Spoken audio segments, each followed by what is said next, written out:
I'm out here in Banff National Park, and let me tell you, this place absolutely sucks. I got the last worst campsite in the town. I had to wait in line to take selfies at Johnston Canyon, and now I just hiked my ass up the plane of 6 glaciers, and when I got to the top, the goddamn teahouse was closed. But with that being said, I did make the best of this, so come along with me as I van life for 24 hours in Banff National Park. Let's go.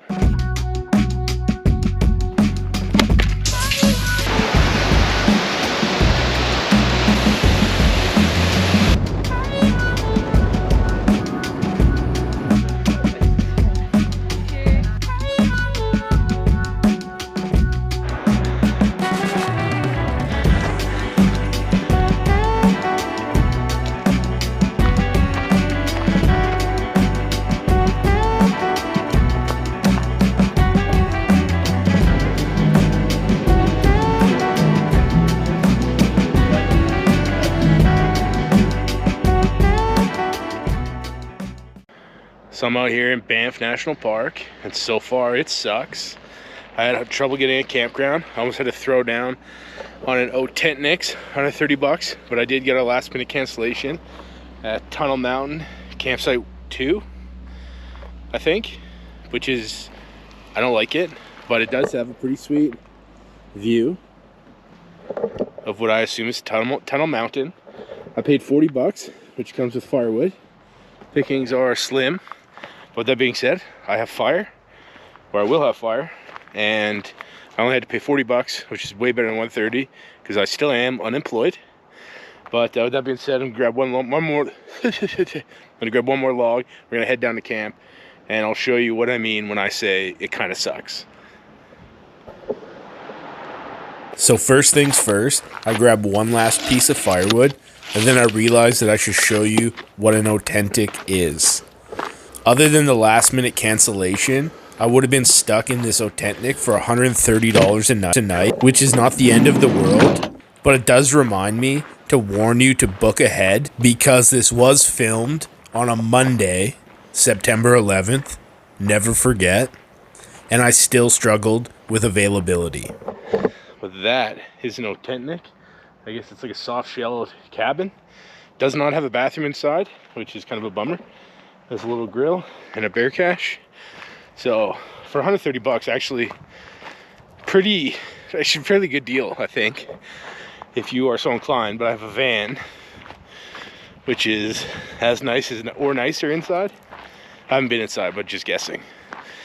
Anyways, with that being said, we're gonna head down to where I'm camped, A17, and I'll show you that. Does have a decent view though. Obviously I've started this video pretty negative, but as I start to drive through the parking lot campsite, you could probably see the issue I'm having with it, especially considering all the wild places I've camped on this trip. Like and subscribe to this channel if you want to see those. Also follow me on Instagram @SargeInc. But there's just something with this campsite that is very unnatural, which is kind of sad considering how spectacular this place is as a setting. Okay, windows up, and I'll show you this spot. It's kind of weird the way it's like all parallel. Apparently I have electricity here, but it's just odd. I will just say that. Okay, hop out.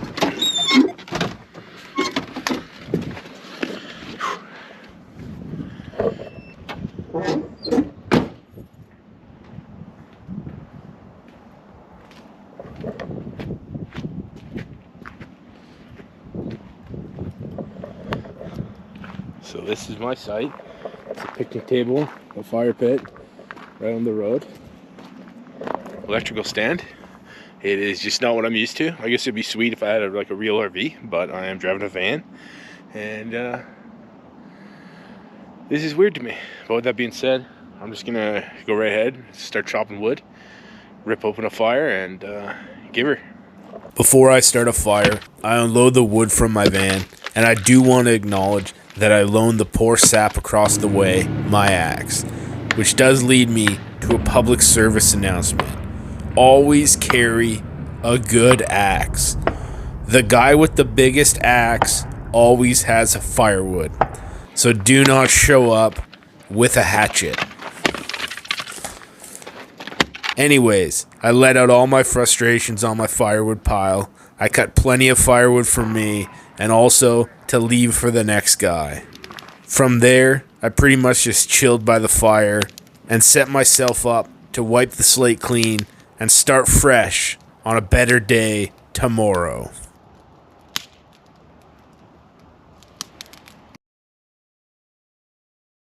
Okay, good morning. It is a little after 8 a.m. I have woken up and I have decided I am in a better mood, giving this place another chance. I got an open mind and an open heart. So with that being said, I'm going to get out of bed with a fresh mindset. I'm going to go enjoy this place. First things first, I'm going to go look for a shower and then start my day. And today, I've decided, is going to be a good day. So let's go.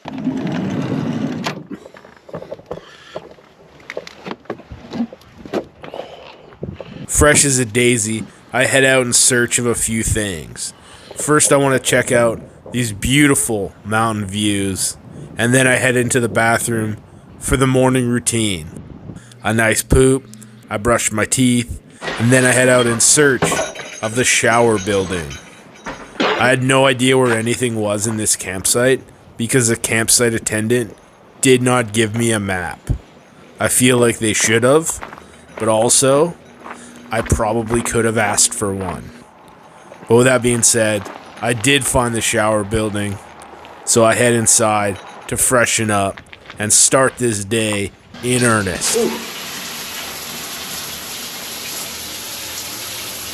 I've pretty quickly realized that I've already shown you way too much camping footage, so it's back outside to some more beautiful mountain views, and then I head back to camp for some bacon and eggs for breakfast, and then it's on to the first adventure.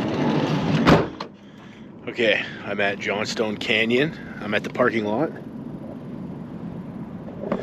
Parking lot 2 because parking lot was full according to the light up board. So that being said, I just packed all my stuff. I spent a long time looking for my raincoat. Couldn't find it, packed an umbrella. And in that time it got sunny. So we're in the mountains, weather changes. I have an umbrella, I got a sweater. But I am in shorts and I got sunglasses on, so hoping for the best, prepared for the worst. Let's go, Johnston Canyon.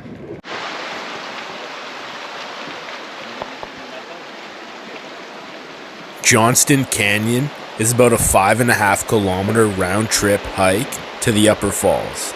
The trail winds through a beautiful canyon, and oftentimes the trail is just a metal platform bolted onto the canyon walls, as if it was some sort of budget via ferrata. That's pretty cool. First raised platform of the trip.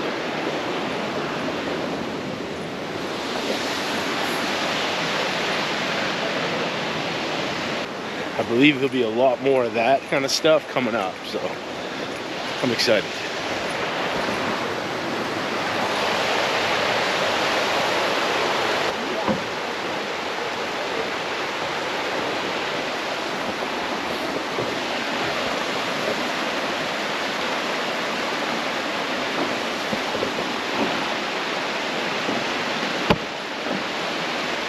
Originally named after a gold prospector who set up camp at the creek's head and mapped the entire area. This trail has become one of the most popular areas in all of Banff National Park. And while the creek does bear his name, it does not bear any gold, and eventually tourism became its calling.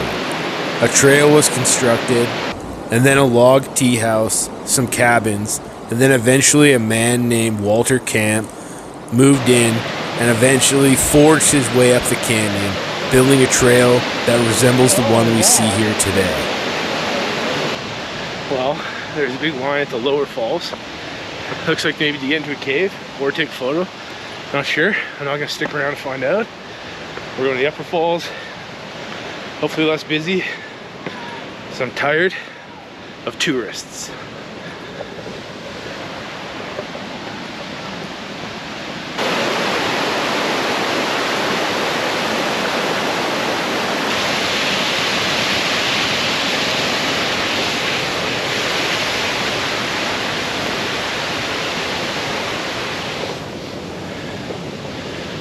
So it has started to rain.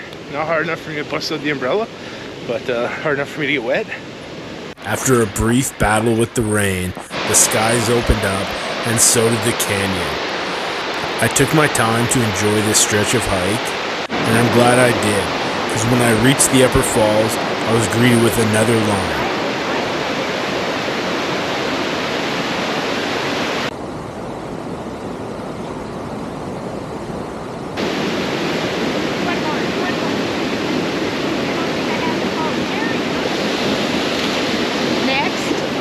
After waiting patiently, it eventually was my turn to have my moment with the falls. So I took myself a selfie, and then I hightailed it out of it. And somehow the line was at least twice as long when I left as when I arrived. Though that being said, I actually pushed a little bit further up on this hike to where there actually was a better viewpoint with way less people. And then there was another waterfall that I actually checked out just even higher than that. Well, that's way better. I went to this upper viewpoint, less of a line, nicer view. So that being said, I'm now gonna meet you down at the car. Okay, well, I'm back in the van now, and we're headed to Lake Louise is the plan. I am very concerned about getting parking by the sheer volume of people that were just in Johnston Canyon. I don't have a lot of faith in my ability to park at Lake Louise, but we are going to do our best. That's all we can do. But with that being said, we're on the drive. I get a little bit of driving footage here just because it is nice. Yeah, that's pretty much that. So I will see you at Lake Louise in the parking lot.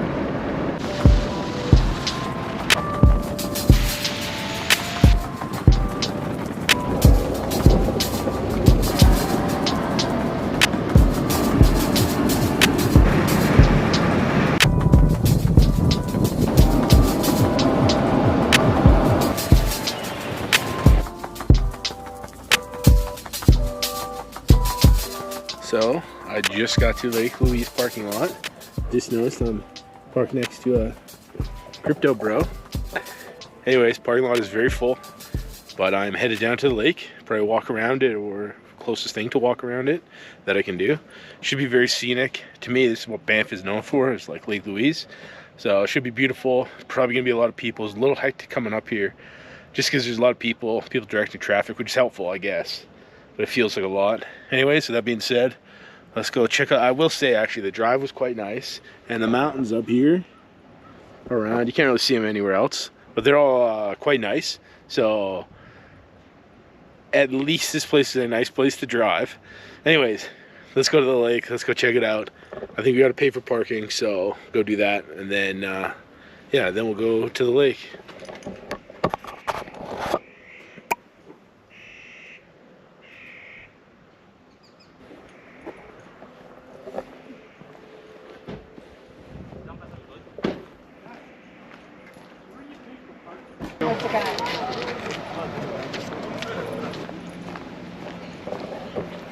Parking is paid for. It's 21 bucks, the only option.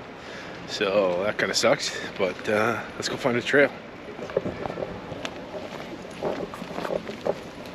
I pretty quickly arrived at the lakeshore, and it was absolutely spectacular. To me, this is quintessential Banff. Seeing the turquoise water of Lake Louise is an absolute must-do while you're here. I'll say this place is pretty spectacular. Nothing beats that color, but there's a lot of people, and bittersweet, I guess. On the Lakeshore Trail, headed around the lake.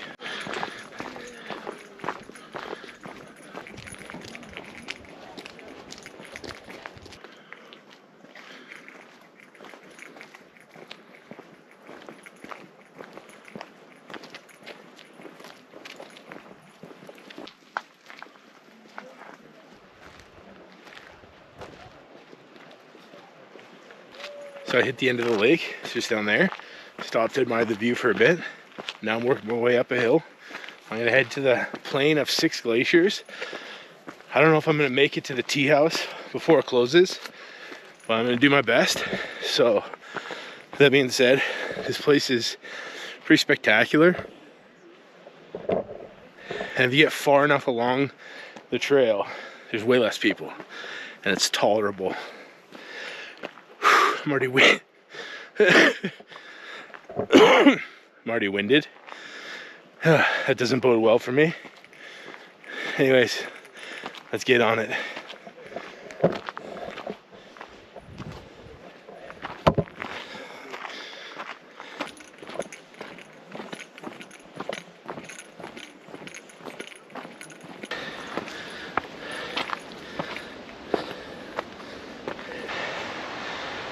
Trail has gotten significantly steeper up here now that I've left Lake Louise itself, which was beautiful, but this is pretty cool in its own right. Definitely a neat area, worth pushing. I definitely have doubts I'm gonna make the tea house, so whatever. So with those negative thoughts, I pushed on towards the tea house. The Plain of Six Glaciers Tea House was built in 1927 and serves teas, obviously, but also serves other refreshments as well. Soup, sandwiches, and sweet treats, which all would feel tremendous being consumed by a hungry hiker. Google Maps says the tea house is open until 4 p.m., and if I push the pace, I will make it with time to spare.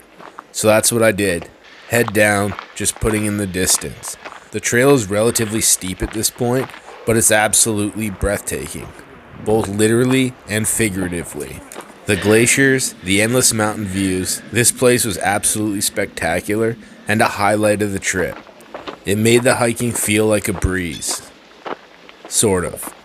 Pretty sure this is the final push up some switchbacks. Should be there in no time, hopefully.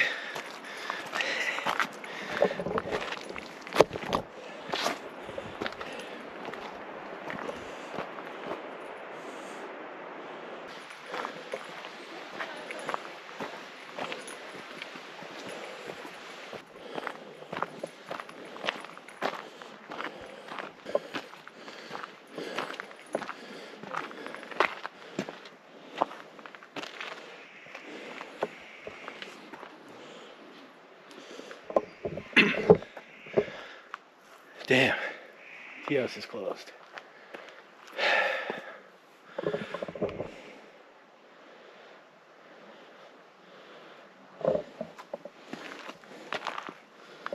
So the tea house is closed, and that absolutely sucks. You know what? Banff sucks. Everything I've done here has been difficult. With that being said, I'm gonna enjoy these views a little bit longer, and then I'll pick you up in the van later. After that disappointment, I do the only logical thing I can.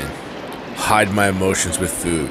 First with candy, then I head into the Lake Louise Village Grill. Where luck would have it, burgers were on special, so that's what I did. I had a burger and a Caesar. The bartender knew what was up and hit me with the extra spicy, which was fantastic. From there, I filled up on that sweet, cheap Alberta gas, and then I am headed back into BC. Peace.